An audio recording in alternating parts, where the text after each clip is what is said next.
তো আমি যখন ভাপা পিঠার ভিডিওটা আপলোড করি তখন নাকি তার ভাপা পিঠাগুলো দেখে খেতে ইচ্ছে করছিল, আমাকে এসে বলল। তো সেজন্য ওর জন্য এখন আবার ভাপা পিঠা তৈরি করতেছি।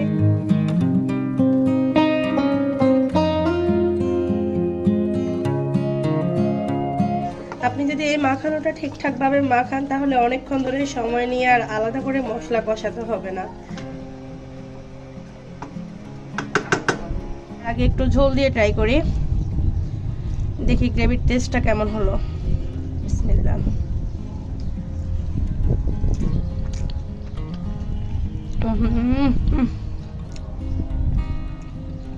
আলহামদুলিল্লাহ, অসাধারণ অসাধারণ। এই খাসির মাংস নাকি কেউ পছন্দ না করে। আসসালামু আলাইকুম এভরিওয়ান, সবাই কেমন আছেন? আলহামদুলিল্লাহ, আল্লাহর অশেষ রহমতে আমরা সবাই ভালো আছি। একই রকম ব্লগ গত 2 দিন আগে শেয়ার করেছি, আজকে আবারও শেয়ার করছি। আমি আজকে আবারও ভাপা পিঠা তৈরি করতেছি। তো আপনাদের সাথে 2 দিন আগে বলেছিলাম যে আব্দুল্লাহর চাচি হচ্ছে বাড়ি গিয়েছিল। তো আমি যখন ভাপা পিঠার ভিডিওটা আপলোড করি তখন নাকি তার ভাপা পিঠাগুলো দেখে খেতে ইচ্ছে করছিল, আমাকে এসে বলল। তো সেজন্য ওর জন্য এখন আবার ভাপা পিঠা তৈরি করতেছি, কারণ সে আবারও গ্রামে চলে যেতে হবে, তার কাজ আছে। তো ভাবলাম আপনাদের সাথে একটু শেয়ার করি। আসলে তখন আমরা তৈরি করেছি, এখন ওর দেখে হচ্ছে খেতে ইচ্ছে করেছে। এই কথাটা শোনার পরে আমি তো না তৈরি করে পারছি না, সেজন্য হচ্ছে নতুন বাসায় চালের গুঁড়া ছিল না, নতুন করে আবার চালের গুঁড়া তৈরি করছি, করে হচ্ছে যে ভাপা পিঠা তৈরি করেছি। চালের গুঁড়াগুলো একটু উঁচু উঁচু করে দেওয়া হয়েছিল, সেজন্য হচ্ছে পিঠাটা ফেটে গেছে। আর দেখেন পিঠা কিন্তু এমনি হয়েছে, এটা কিন্তু গড়ি গড়ি ভাব না, স্টিকি ভাব। পিঠা তৈরি করতেছি ছোট ছোট করে, এক সাইডে আর এক সাইডে হচ্ছে বড় বড় করে, যাতে তাড়াতাড়ি হয়ে যায়। আর আমি পিঠাগুলোতে একটু বেশি করে গড়ে দিচ্ছি, যাতে করে একটু তাড়াতাড়ি তৈরি করা যায়। আজকে অলরেডি রাতের অনেকটা বেজে গিয়েছে।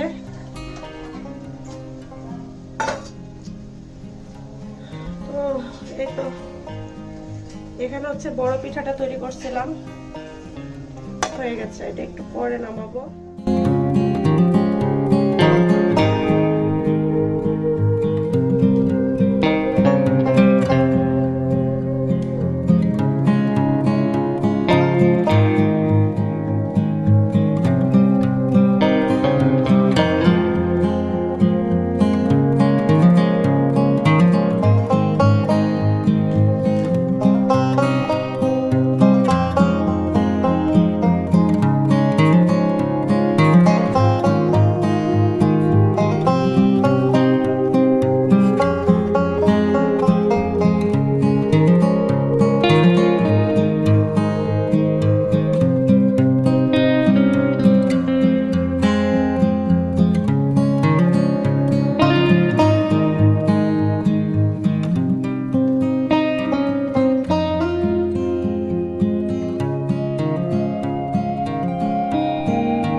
রাত্রিবেলায় ভাপা পিঠা বানিয়েছিলাম, আর এখন হচ্ছে সকালবেলা রান্না বান্না করব। আজকে হচ্ছে এলাকার শিম দিয়ে, বাড়ির শিম দিয়ে মাছ দিয়ে রান্না করা হয়েছে, আর তার সাথে হচ্ছে এখন একটু খাসির মাংস ভুনা করব। এটা হচ্ছে আব্দুল্লাহর ছোট ছাত্রের জন্য, কারণ সে 2-1 দিনের মধ্যেই আবার হচ্ছে চলে যাবে গ্রামে।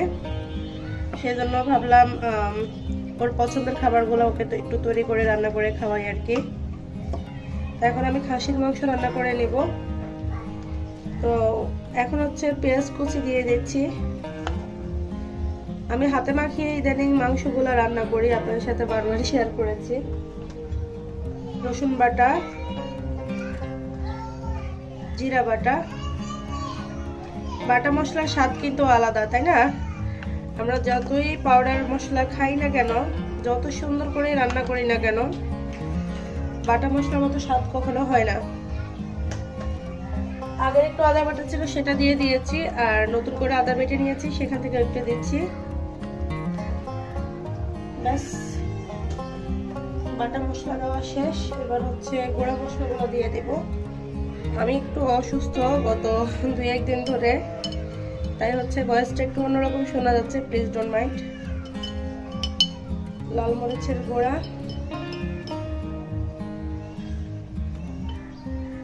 তারপরে হচ্ছে হলুদ গুঁড়া, যা যা আমরা নর্মালি মাংস রান্নার ক্ষেত্রে ব্যবহার করি আর কি।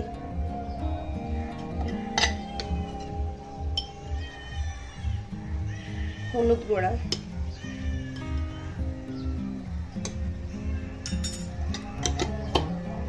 এরপরে হচ্ছে দিয়ে দিব একটু গরম মশলা পাউডার। আমি মূলত আস্ত গরম মশলা দিয়ে রান্না করব, তবে আমি আস্ত গরম মশলা দিয়ে রান্না করার সময় সামান্য পরিমাণে একটু পাউডার গরম মশলা ব্যবহার করি। তাই একটু গুঁড়া করা যে গরম মশলা আছে সেটাও একটু দিয়ে দিলাম। লবণটা হাতে দিয়ে দিলে আমার কাছে পরিমাণটা সঠিক মনে হয়, মানে না হয় আমি মনে হয় যেন গুলিয়ে ফেলি। টমেটো, কাঁচামরিচ, এটা হচ্ছে অপশনাল, চাইলে দিতে পারেন, আর না দিলেও চলবে, কোনো অসুবিধা নেই। কারণ টমেটোটা দিলে একটু হালকা টক মিষ্টি একটা স্বাদ আসে, খাবারের স্বাদ অনেক গুণই বেড়ে যায়। এখন হচ্ছে আমি আস্ত গরম মশলাগুলো নিয়ে আসি, আস্ত গরম মশলা দেব। এই তো গরম মশলা নিয়ে এসেছি, তেজপাতা, দারুচিনি, এলাচ আর 2-1টা লবঙ্গ। যেহেতু গুঁড়া গরম মশলা দিয়েছি সেহেতু এটা বেশি একটা দিতে হবে না। আস্তগুলা তেল দিয়ে দিচ্ছি।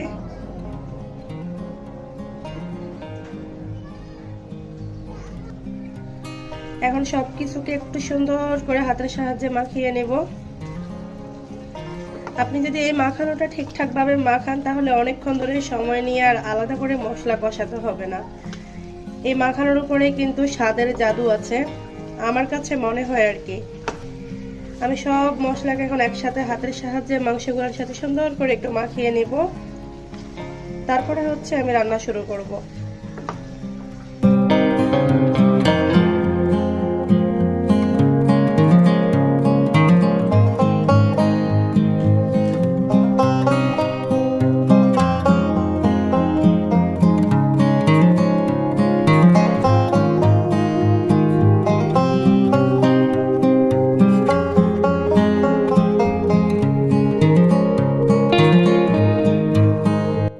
চুলা ধরিয়ে দিয়েছি আর হচ্ছে ঢেকে দিলাম।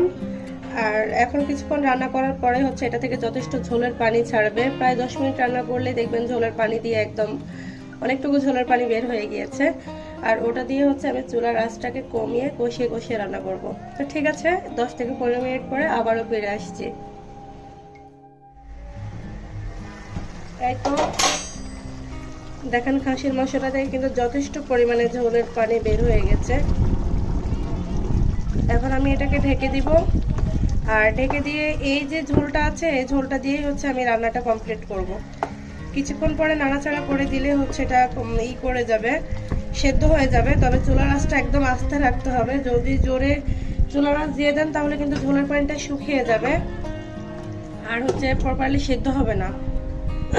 পরে আপনাকে হচ্ছে আলাদা পানি দিতে হতে পারে।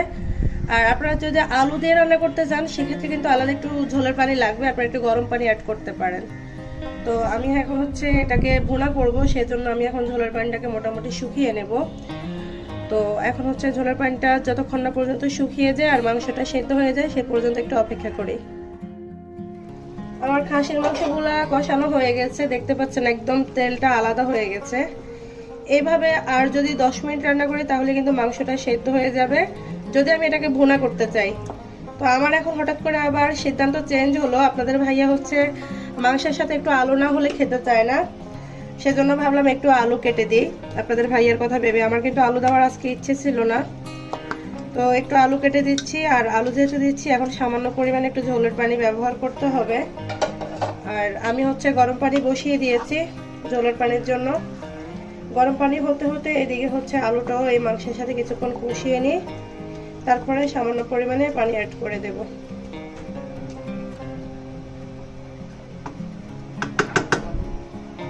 এই যে কিছুক্ষণ কষানো হোক।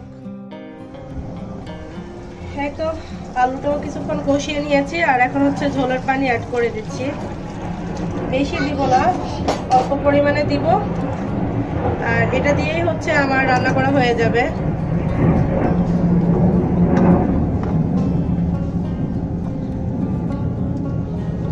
এই ঝোলের পানিটা দিয়ে হচ্ছে এখন আমি মিডিয়াম আছে আর 5 থেকে 7 মিনিট রান্না করলে আলুটা সেদ্ধ হয়ে যাবে, মাংসটাও রান্না হয়ে যাবে।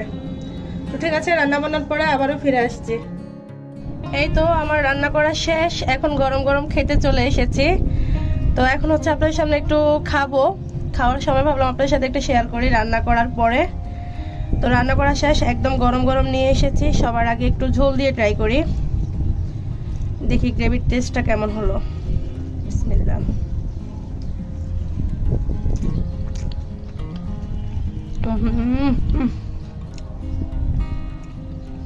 আলহামদুলিল্লাহ, অসাধারণ অসাধারণ। এই খাসির মাংস নাকি কেউ পছন্দ না করে, অনেকেই হচ্ছে এই মাংসটাই নাকি খায় না, একটু আলু খাই, একটা ঝোল দিয়েই তো মানে আপনার পুরো প্লেট ভাত খাওয়া হয়ে যাবে আর মাংস খেতে হবে না। এত টেস্ট হয়েছে এই গ্রেভিটা, গন্ধ তো দূরের কথা। তো আলু দিয়ে দেখি।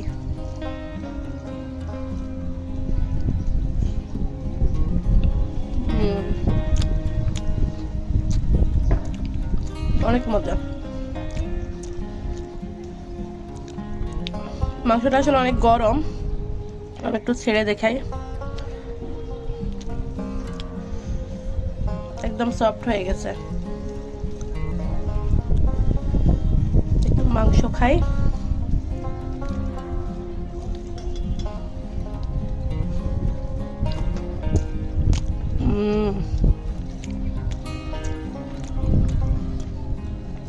অসাধারণ মজা।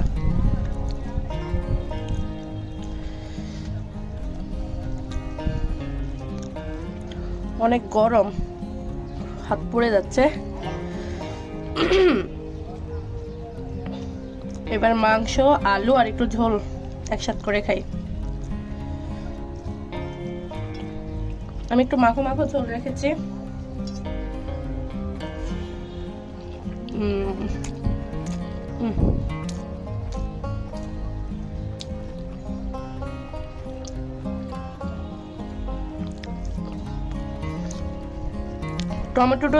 টমেটো যে দিলাম, এই টমেটোর কারণে এটাতে এক্সট্রা একটা স্বাদ অ্যাড হয়েছে, একটু টক মিষ্টি একটা ফ্লেভার, টক মিষ্টি একটা স্বাদ, খুব মজা। আমি হচ্ছে আলু আর মাংস মাখিয়ে একসাথে খেতে খুব পছন্দ করি।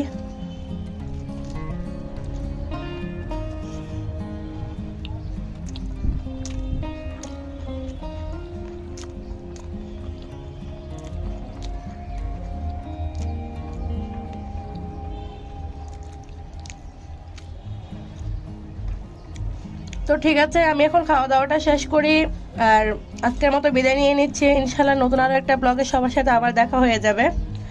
সেই পর্যন্ত সবাই ভালো থাকবেন, আমাকে দোয়া করবেন আর প্লিজ আমাকে একটু সাপোর্ট করবেন। আসলে কিছুটা স্বপ্ন নিয়ে হচ্ছে আপনাদের কাছে আসা। তো ঠিক আছে, সবাই ভালো থাকবেন। এভাবেই হচ্ছে আমাকে সাপোর্ট করতেছেন, এই যে এতক্ষণ আমার ভিডিওটা দেখলেন, এটাই হচ্ছে আমাকে সাপোর্ট করা। আমার জন্য দোয়া করবেন। সবাই ভালো থাকবেন, আল্লাহ হাফেজ।